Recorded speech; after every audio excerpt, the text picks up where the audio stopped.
Imagine being stopped by the police for no reason, humiliated in public, only to walk into the courtroom the next day, not as the accused, but as the person holding their careers in your hands.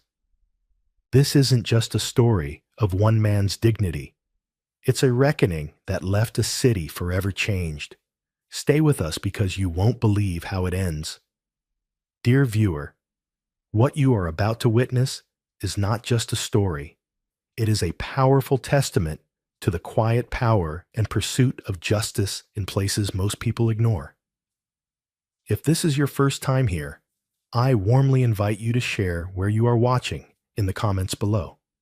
And if stories like this move you, challenge you, or make you think, consider subscribing and clicking the bell icon. We share voices that deserve to be heard every day. Thank you for being here. Now let's get into the story. In the dusky heat of a late Atlanta afternoon, when the sidewalks shimmered with mirages and the air itself seemed to thrum with unease, officers Dan Kellerman and Mike Russo rolled slowly down Peachtree Center Avenue. Their patrol car idled like a predator, waiting for the perfect strike. The dispatch call crackled over the radio, an ambiguous, almost careless description. Black male, dark suit, suspicious behavior near Peachtree Center. The words echoed weightless and yet loaded, weaving themselves into the fabric of assumption that too often dictated their routes. Dan nudged Mike with a smirk. There he muttered, gesturing with his chin. Mike's gaze followed to a man standing calmly outside a newsstand. He wasn't lurking. He wasn't shouting. He wasn't doing anything more than quietly flipping through a magazine, his briefcase resting neatly by his feet. His posture spoke of discipline, his gaze of intent focus, yet to Dan and Mike, that focus looked like calculation. Dan parked abruptly, a sharp cut of tires against asphalt. No sirens, no warning, just the low hum of an engine being silenced. Mike was already out of the vehicle, his voice cutting the air like a knife. "Hey, hands where I can see them." His words echoed off the glass windows, catching the attention of a few bystanders sipping iced coffees nearby. Some pulled out phones. Others simply watched, waiting for the inevitable show. The man Leonard Blake turned, his expression one of quiet surprise, not defiance. His brows furrowed slightly, lips parting as if to ask a question, but he stopped himself. "Excuse me?" he said, his voice measured calm, like a man used to wielding his words carefully. "You fit the description of a suspect." Dan added, his hand resting near his holster. "We need to check your ID." Leonard reached into his breast pocket, movements slow, deliberate, as if to show them he had nothing to hide. His wallet emerged, brown leather worn at the edges. "Here's my ID," he said quietly. But something in the way he offered it, the steadiness of his hands, the unspoken calm that rippled beneath his words, it unsettled them. Mike stepped closer, peering at the ID without really reading it. His lips curled into a thin, tight line. "We'll clear this up at the station," he said, with a smug finality. Leonard's jaw tensed, a muscle ticking just beneath his skin. "Officers," he said softly, "is there a reason for this? I haven't done anything wrong." Dan's smirk widened. "Resisting are we," he said loud enough for the growing crowd to hear. "That's obstruction." Before Leonard could utter another word, Mike had grabbed his arm, twisting it behind his back. The snap of handcuffs was sharp, a jarring punctuation in the humid afternoon air. Leonard didn't resist. He didn't pull away. He simply looked down at the ground, his breath steady, as if he'd expected this all along. His silence wasn't surrender. It was something far more unsettling, a quiet refusal to give them the reaction they anticipated. As they shoved him into the back of the cruiser, Dan laughed, shaking his head. Funny how they always get so mouthy until you put the cuffs on. Probably another guy with a fake business card and a story, Mike added, snorting. Inside the patrol car, Leonard sat straight-backed, hands cuffed behind him. His head was high, his eyes fixed not on them, but on some point far ahead beyond the confines of the vehicle. "I want my phone call," he said, his tone level, untouched by the humiliation they had tried to impose. Dan scoffed. "You'll get it after booking," he said, but even as the words left his mouth, a thread of doubt wound itself around his confidence. There was something about this man's composure, something unsettling in how he didn't plead, didn't protest, didn't even flinch. The precinct felt different when they arrived. Booking was slow, the fluorescent lights harsh against the pale linoleum floors. Desk officer Martin glanced at Leonard's ID, his brows rising just a fraction.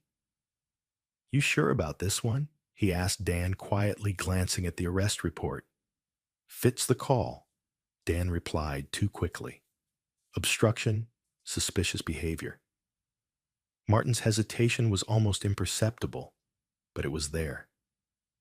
He tapped the keyboard, inputting Leonard's details, but his gaze flicked repeatedly toward the man in the chair, now seated calmly, with his hands in his lap.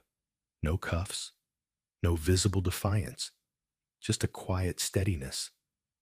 Leonard was finally granted his call. He didn't fumble for a number. He didn't scroll through his phone with trembling hands. He dialed a number by memory, one smooth, practiced movement. "This is Blake," he said when the line picked up. "Atlanta Precinct, Peachtree Center. I need immediate escalation." He hung up before the officers could catch the reply. There was no shouting, no threats, just a measured statement, the weight of which hung in the air long after the click of the receiver. Dan and Mike exchanged a glance, unease threading through their bravado. Martin had gone quiet behind the desk, his fingers hesitating over the keyboard. Down the hallway, the shift sergeant answered a ringing phone, his posture stiffening as he listened. Something was shifting, something beyond the confines of their control. And Leonard. He sat silently, hands folded in his lap, his presence a quiet storm that neither of them had seen coming. His silence wasn't an admission of guilt. It was a weapon honed by years of navigating systems built to overlook men like him. And as the minutes ticked by, the air in the precinct thickened, not with the heat of the Atlanta afternoon, but with the weight of an impending realization. This wasn't over. Not by a long shot. And by the time Dan and Mike understood just how badly they had misread the situation, Leonard Blake would be standing on ground so far above them they wouldn't even see the horizon. The courthouse, at the heart of Atlanta's bustling downtown district, was no stranger to tense moments. But on the morning of Leonard Blake's appearance, the air felt denser, charged with something that made even the seasoned reporters check their equipment twice, eyes flicking from each other to the entrance, as if anticipating something seismic. The sun had barely crested the high-rise shadows when Dan Kellerman and Mike Russo arrived, each in their pressed uniforms, each wearing the same brand of forced confidence that they had carried into countless hearings before. They exchanged nods with a few familiar faces, colleagues, clerks, and the occasional defense attorney, who knew them more from barroom conversations than from courtroom exchanges. They expected a routine morning. They expected Leonard Blake to appear cuffed, escorted, his suit rumpled, and his expression humbled. They expected whispers about the troublemaker who had gotten too bold, too loud, and too much in his own way. But when the doors to courtroom 4C swung open, revealing not a shamed man in chains, but a composed figure in a dark tailored suit, briefcase in hand, The first of many murmurs rippled through the rows of wooden benches. Leonard Blake walked in with measured steps, his posture erect, his expression unreadable. His cufflinks gleamed against the fabric of his crisp white shirt, and the subtle click of his polished shoes on the floor punctuated the silence like a drumbeat. Dan and Mike froze. Their easy confidence faltered lips parting as if to speak, but no words emerged. Leonard wasn't seated among the defendants. He wasn't behind the protective glass of the witness box. He wasn't even accompanied by a lawyer. He made his way to the front of the courtroom, where a reserved seat awaited next to the judge's bench, labeled in clear embossed lettering, Mr. Leonard Blake, Special Counsel for Civil Accountability. Gasps filled the air, a few reporters raising their phones, instinctively capturing the moment when realization cracked like a fault line through the room.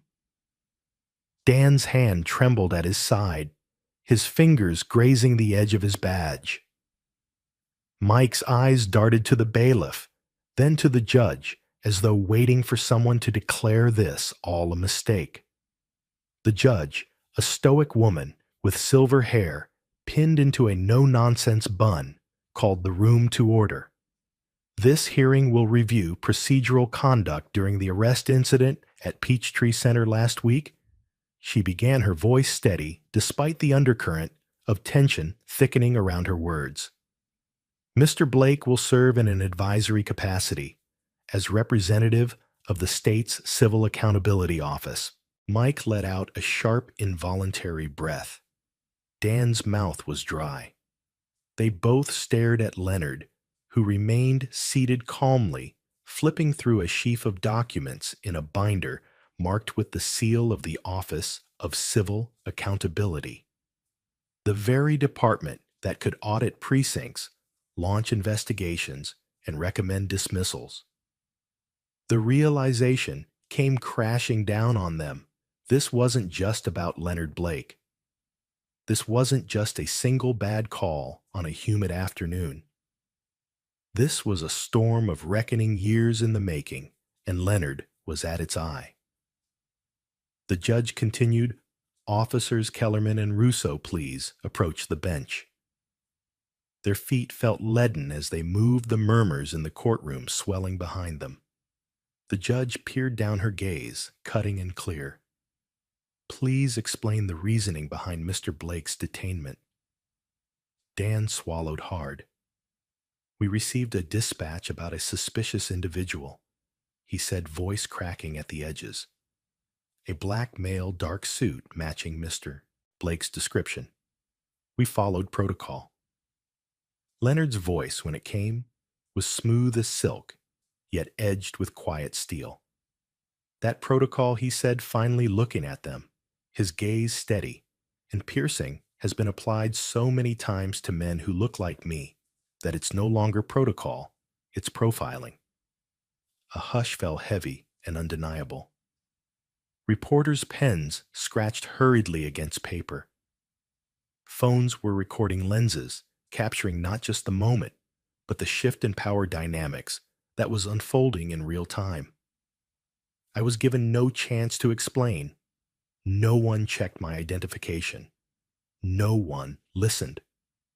Leonard continued, his tone unhurried, yet each word landing like a hammer on glass. "I wasn't treated as a citizen. I was treated as a threat, without cause, without inquiry, based solely on my skin and my presence." The judge's expression darkened, her fingers steepled against the bench. "Mr. Blake, are you formally requesting this case be reviewed?" Leonard nodded, his jaw set. "Yes, Your Honor.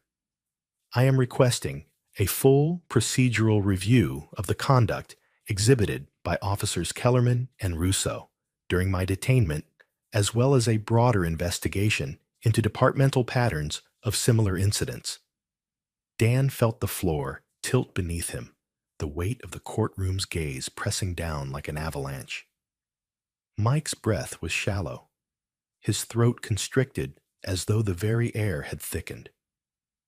The judge inclined her head.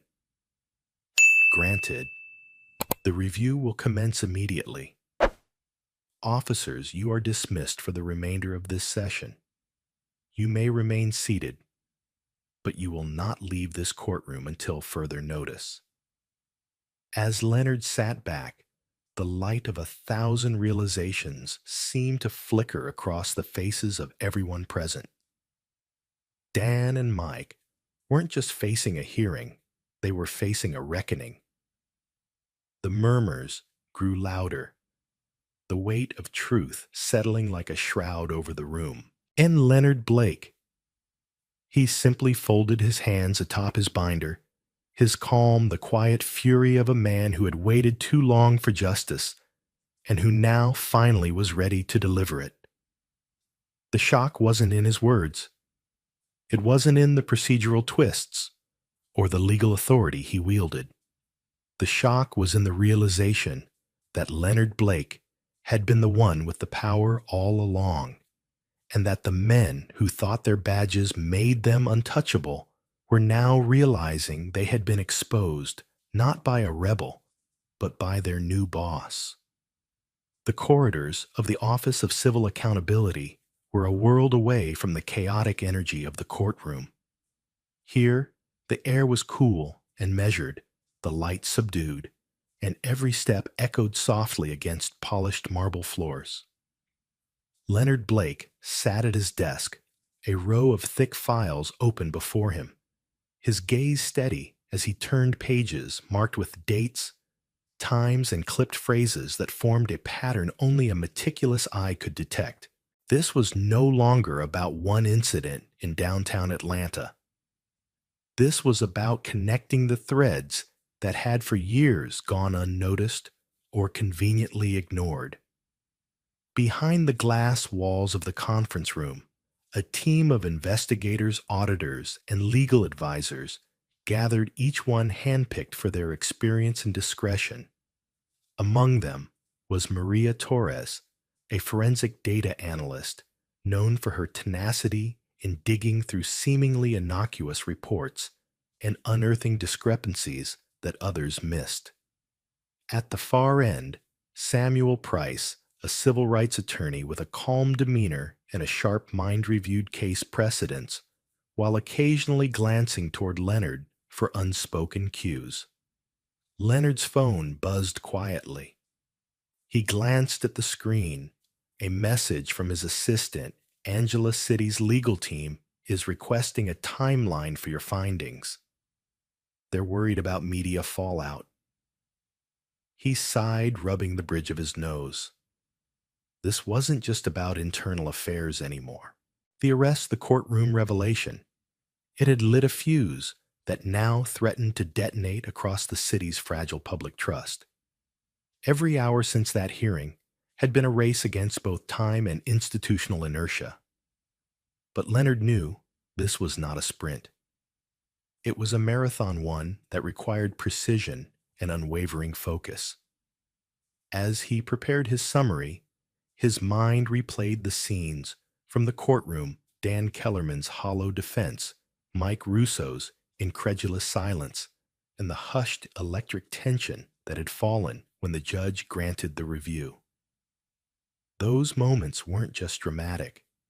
They were the catalyst for what was now unfolding. Maria approached with a tablet, her expression tight. "Leonard, I think you'll want to see this." She tapped the screen, pulling up a digital map overlaid with red pins marking locations of stops over the past 3 years. The pins clustered heavily in neighborhoods like Mechanicsville and Pittsburgh areas with historically higher black populations. "These are all stops conducted by Kellerman and Russo," she said. "There's a pattern here. Disproportionate stops, excessive detainments, and more importantly, a consistent lack of filed charges." Leonard leaned closer, his jaw tightening. "Overlay demographic data." Maria nodded, adding a new layer of information. The pattern became stark. The map now told a story of systemic bias of a system that had quietly enforced a dangerous precedent. "This isn't just about them," Leonard murmured. "It's about what they represent." Samuel chimed in, his voice low but firm. "If we push this forward, we're not just calling out a couple of bad officers. We're challenging the department's culture. This will rattle the entire command structure." "I know," Leonard said, his voice a steady whisper. "But if we don't, nothing changes." The decision wasn't without consequences. As news of the review spread, rumors buzzed through the precinct like static electricity. Officers who had once joked in break rooms now spoke in guarded tones. Union representatives made quiet inquiries, subtly suggesting that Leonard might be overreaching. Even city officials, once confident in their support, hesitated, their emails now filled with cautious phrasing and diplomatic distance. Leonard, however, remained undeterred. He called for a public forum, a listening session that would be open to community members, civil rights advocates, and anyone who felt the weight of unjust stops. It was a bold move, one that risked turning the investigation into a public spectacle. But he knew the silence had to be broken. The forum was held in a community center off Auburn Avenue, not far from where the civil rights movement had once found its voice. The turnout exceeded expectations: mothers with young children, elders with weathered faces, and young activists armed with notes and quiet fury. Leonard stood at the front of the room, his presence calm but commanding. One by one, stories emerged. A young man barely 20 described being stopped for matching a vague description on his way home from a night shift. An elderly woman recounted her grandson being handcuffed outside his own home while neighbors watched in silence. The room hummed with a quiet sorrow, but also with a burgeoning resolve. Leonard listened, his pen moving over his notepad, capturing not just the facts, but the raw human weight behind them. These weren't statistics. They were lives' dignity chipped away by routine humiliation. And as he listened, he realized that this was the true heart of the investigation, not the files or data points, but the voices long ignored. After the forum, Leonard returned to his office, the weight of the testimonies pressing against his chest. Samuel was waiting, leaning against the doorway. "You're going to have a fight on your hands," he said quietly. Leonard met his gaze, exhaustion lining his face, but fire in his eyes. "Then we fight." The next morning, subpoenas were issued. Requests for internal emails, body camera footage, disciplinary records, all material that would normally be buried under bureaucracy were now in play. Dan and Mike were officially placed on administrative leave pending the outcome of the investigation. The department spokesperson released a carefully worded statement emphasizing their commitment to transparency and fairness. But behind the polished words, panic was palpable. At the precinct, Dan sat at his desk, staring blankly at his monitor. He hadn't spoken much since the courtroom hearing. Mike paced near the window, his movements sharp and erratic. The usual camaraderie was gone, replaced by an oppressive silence that no amount of small talk could fill. "They're making an example of us," Mike muttered, breaking the silence. "We did what we were told. This isn't fair." Dan didn't answer. He knew fairness was never part of the equation. The realization gnawed at him, not just that they were being scrutinized, but that perhaps they had stopped questioning long ago. That maybe somewhere between the protocols and the paperwork, they had lost sight of the people they were supposed to serve. Meanwhile, Leonard compiled his findings into a comprehensive report. He included case studies, mapped patterns, testimonies from community members, and a detailed analysis of systemic failures. It wasn't just an indictment of two officers. It was a blueprint for change. And as he attached the final pages, he allowed himself a rare moment of reflection. He wasn't naive. He knew the backlash would come, that there would be resistance from those unwilling to face the uncomfortable truth. But he also knew that change never came easy, and silence was no longer an option. Outside the city pulsed with life. The streets of Atlanta were alive with noise, laughter, and the quiet resilience of a community that had seen too much and endured too long. And now, for the first time in a long time, there was hope that maybe, just maybe, someone was listening. The sun had barely risen over Atlanta's skyline when the final hearing convened in the same courthouse where Leonard Blake had first stunned the city.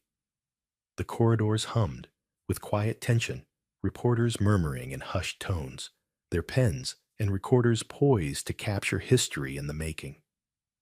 This wasn't just another day in a legal drama. It was the day accountability was about to confront a system that had long evaded it. Dan Kellerman and Mike Russo arrived early, escorted through a side entrance, their uniforms stiff, but their faces drawn and pale. Gone was the arrogance that had once marked their presence. Now they moved with the heavy resignation of men who understood their world was shrinking. The precinct's protective shield had thinned to a fragile veil, and their usual allies, commanders, union reps, even casual backers, had grown distant, wary of being tainted by association. Inside the courtroom, Leonard sat quietly at the table designated for the Office of Civil Accountability, his folder of evidence laid out with the same meticulous care he displayed throughout the investigation. His eyes were calm, his posture steady, but the air around him vibrated with the gravity of what was to come. Samuel Price, seated beside him, gave a brief nod, a silent affirmation that this was the culmination of every story, every name, every moment they'd unearthed from the shadows.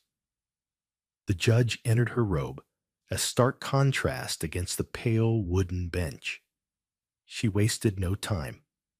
We are here today to review the findings of the Civil Accountability Investigation into the conduct of Officers Dan Kellerman and Mike Russo, she announced. Her voice was clear, her tone neither harsh nor lenient, but balanced on the knife edge of justice.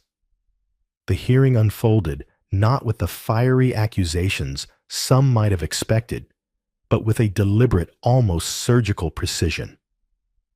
Leonard presented his case like a masterful storyteller, layer by layer, each piece of evidence building on the last, until the full weight of the truth pressed down upon the room. Maps, data charts, sworn statements, and body cam footage wove a tapestry of systemic bias, carelessness, and a pattern of harm that could no longer be dismissed as coincidence or protocol. He read aloud statements from the public, hearing voices that had once trembled in fear, but now stood tall through his unwavering delivery. The room remained silent, each testimony a stone laid at the feet of a once untouchable institution. There was no shouting, no raised voices, just the steady, unflinching march of truth reclaiming its ground. When Leonard concluded, he didn't offer dramatic final words. Instead, he simply closed his folder and met the judge's gaze. "The evidence speaks for itself," he said quietly. "It is now up to this court to decide whether it will listen." Dan and Mike's defense attorney, a man known more for courtroom bravado than nuance, tried to muster a rebuttal. He cited high-pressure environments, the need for split-second decisions, and the ever-present danger officers faced. But his words sounded thin, almost hollow, against the dense backdrop of Leonard's methodical revelations. Even he seemed to sense the futility, his voice faltering, as he realized the tide had turned irreversibly. The judge called a brief recess, the courtroom, emptying into corridors, where reporters whispered into microphones, broadcasting to a city holding its breath. Leonard sat quietly, his hands folded on the table. Samuel leaned in. No matter what the decision, he murmured, "They'll know." Someone finally stood up. Leonard nodded, but his gaze remained distant, fixed on a point beyond the present, as though he were already thinking of the next steps, the next battle. He understood, perhaps more than anyone, that this reckoning was not the end, but a beginning. When the judge returned, her decision came swiftly. After careful review of the evidence presented, and in light of the systemic issues uncovered, this court finds that Officers Kellerman and Russo violated not only department policy, but the fundamental trust placed in them by the community. Effective immediately, both officers are relieved of duty pending further disciplinary actions, and this case is referred for federal oversight. A hushed gasp rippled through the room, though no one spoke. Dan closed his eyes briefly, the weight of his choices settling over him like a shroud. Mike sat rigid, his jaw clenched tight, but the defiance had drained from his features. Neither man protested, neither could. The truth had left them with no ground to stand on. Leonard rose, gathering his folder with quiet dignity. He didn't glance at Dan, or Mike, didn't gloat, or offer a look of triumph. Instead, he focused on the faces in the gallery, ordinary citizens, community leaders, activists, many of whom had come not to celebrate, but to witness that for once the system had not turned away. His steps were measured as he left the courtroom. Samuel close behind, the air around them heavy with the echoes of a battle hard-fought and for now won. Outside, the late afternoon sun cast long shadows on the courthouse steps.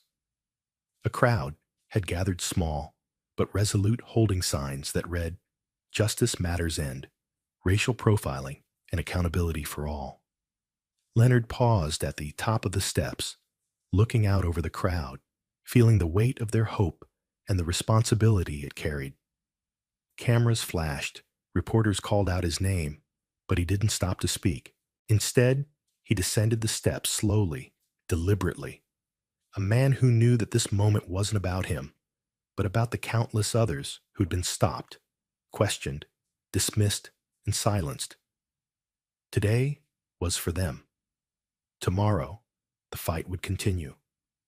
But for now, Atlanta had borne witness to a reckoning long overdue, and the city would never quite be the same.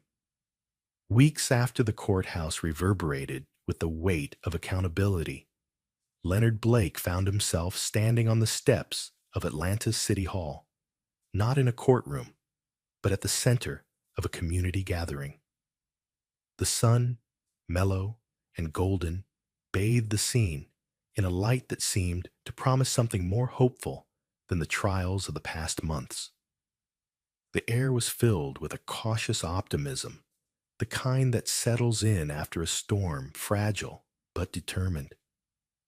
Leonard adjusted the cuffs of his shirt, feeling the quiet pressure of hundreds of eyes turned towards him.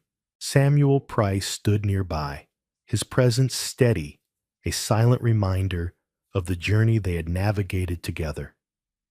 Community leaders, citizens, and even a few reporters who had followed the story from the beginning gathered, waiting not for a grand speech, but for a signal, a sign that this wasn't the end, but the start of something new. In the weeks since the ruling, Atlanta had shifted. Subtly, like the slow turn of a great wheel. It wasn't just about Dan Kellerman and Mike Russo, or the badge that had once seemed untouchable. It was about an awakening, a realization that the fight for justice wasn't confined to dramatic courtroom verdicts, but lived in the daily choices of individuals and institutions. Policies were being re-examined. Community advisory boards were established. Training programs were redesigned to include voices previously ignored. It was incremental, imperfect, but undeniably forward-moving. Leonard stepped forward, his voice calm but resonant. "Change isn't a single moment," he said, meeting the eyes of those around him. "It's a commitment, a series of choices we make every day to see each other, to listen, and to hold ourselves accountable." The courtroom was one step. Today, we take another. He wasn't alone in this. Members of the community, from young activists to veterans of civil rights battles, stood with him, each carrying their own story of resilience and resolve. Behind them, the city skyline loomed a backdrop to a new chapter being written not by one man, but by a collective willing to face uncomfortable truths and push forward. As Leonard finished speaking, a young boy in the crowd tugged at his mother's sleeve and whispered something. She nodded, then stepped closer to Leonard. "My son wants to thank you," she said quietly, "for showing him that justice isn't just something we hope for, it's something we fight for." Leonard's throat tightened, but he smiled, bending slightly to meet the boy's gaze. "The real work," he said softly, "is what comes next. It's about making sure you and everyone like you grow up in a world that listens, that learns, and that never stops striving to be better." As the gathering began to disperse, Leonard stood for a moment longer, taking in the scene. The courthouse, the city hall, the faces both familiar and new, all of it was part of a tapestry of progress and struggle. He felt no triumph, only a deep sense of purpose.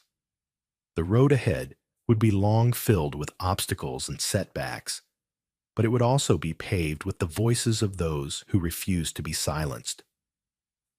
When he finally stepped away from the podium, it was with the quiet conviction of a man who knew that his role was not to be a hero, but a bridge, a connector between the pain of the past and the promise of the future. And as the city lights began to flicker on one by one, they illuminated not just buildings, but the possibilities of a new beginning. The story of Leonard Blake stands as a testament to the resilience of character, the weight of silence, and the profound impact of courage when confronted with injustice. What began as a wrongful arrest of a black man outside a bakery in Atlanta turned into a deeply moving journey that unraveled the layers of systemic discrimination, professional complacency, and unchecked authority. Leonard's quiet strength, his unwavering resolve in the face of humiliation and wrongful accusations, became the catalyst for a city to reevaluate its very foundations of justice. Throughout the 5 parts of his story, we witness not just an individual struggle, but a broader narrative that touches every corner of society. Leonard's dignity during the arrest, his measured stance in the courtroom, and his unwavering focus during the investigations served as silent rebukes to a system that had for too long been comfortable in its flaws. What made Leonard's story exceptional wasn't just the eventual public reckoning or the suspension of the officers involved, but the quiet way in which he wielded his influence. He didn't seek revenge or fanfare. He sought the truth and held a mirror up to those in power, forcing them to confront the deep-seated biases that often go unnoticed or unchallenged. As the investigation unfolded, revealing patterns of racial profiling and misuse of authority, Leonard's story became emblematic of a larger truth. Real change doesn't come from explosive moments, but from sustained, courageous action. His strength wasn't in confrontation, but in consistency and integrity. He used his knowledge, his position, and his voice not to condemn individuals, but to shine a light on a broken system. And in doing so, he not only reclaimed his dignity, but also opened doors for others who might have suffered in silence. The lesson we can all draw from Leonard's journey is both simple and profound. Silence in the face of injustice is complicity, but strength doesn't always need to be loud. It's about standing firm, using the tools available, be it your voice, your profession, or your platform, to push for fairness and equity.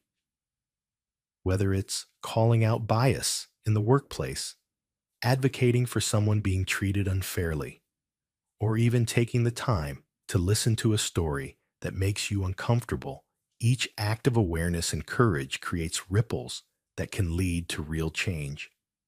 In our everyday lives, this means recognizing that justice isn't a destination, but a daily commitment. It's in the way we treat one another, in the questions we ask, and in the actions we take to ensure that everyone, regardless of background or race, has a fair chance to live with dignity and respect. Leonard's story reminds us that while systems may be slow to change, individuals can be the catalyst for that change. If Leonard's journey resonated with you, if it made you reflect on your own role in creating a more just and equitable world, I invite you to subscribe to this channel.